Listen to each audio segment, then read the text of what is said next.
السلام علیکم سامعین، 2 ذوالحجہ اور 21 جون ہیں۔ خبر کا عنوان ہے عقیدہ۔ دراصل آج بہت سے لوگوں نے ملک کے مشہور اور نامور علماء کو فون کر کے یہ دریافت کیا، یہ پوچھا ہے کہ حضرت ہم یہ کام کر لیں، حضرت ہم وہ کام کر لیں، حضرت یہ کام گناہ تو نہیں ہے، حضرت اس میں کوئی حرج تو نہیں ہے۔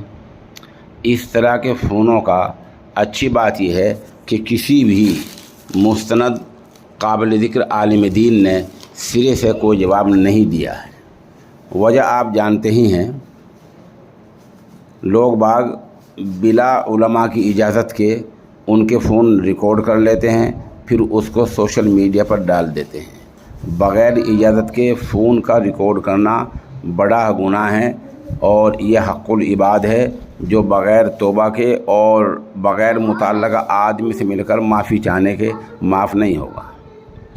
دوسری بات یہ، اگر آپ کو کسی شرعی مسئلے پر عمل ہی کرنا ہے تو آپ مقامی امام اور مقامی عالم سے کیوں نہیں رابطہ کر لیتے ہیں۔ تیسری بات یہ کہ اسلام میں کیا جائز ہے کیا ناجائز ہے تو سنیں۔ جس چیز کے استعمال سے یا جس کام کے کرنے سے آپ کی پہچان ختم ہوتی ہو، آپ کی تہذیب ختم ہوتی ہو، آپ کی شناخت ختم ہوتی ہو، آپ کا تمدن ختم ہوتا ہو، وہ کام حرام ہے، گناہ ہے، اسلام اس کی اجازت نہیں دیتا ہے۔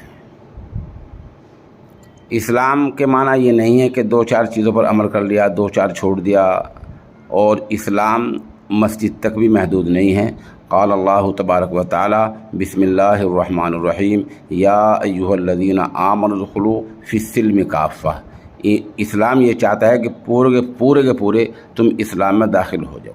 اب سوال یہ ہے کہ آپ کے ذہن میں بھی آ رہا ہوگا کہ بہت سے کام ایسے ہیں جو دور نبوی میں نہیں تھے، آج وہ ہونے لگے ہیں، تو ان کا پتہ کیسے لگائیں کہ حرام ہیں یا ناجائز ہیں، یا یہ گناہ ہیں یا ان میں ثواب ہے؟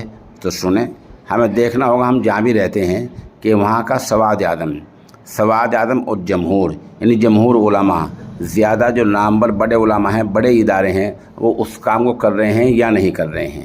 اگر کر رہے ہیں، یقیناً جواز کی شکل پیدا ہو گئی ہے۔ اگر خاموش ہیں تو آپ کو بھی اس سے احتیاط اور خاموشی برتنا افضل ہے۔ آپ اپنے سامنے اسلام کو نمونہ بنائیے اور دوسری چیزوں کو آپ اس کے تابع رکھیے۔ اسی میں دین کی بھلائی ہے، دنیا کی بھلائی ہے، اسی میں اس دار فانی اور دار باقی آخرت دونوں کامیابی ہے۔ اللہ تعالی ہمیں نیک عمل کرنے کی توفیق عنایت فرمائے۔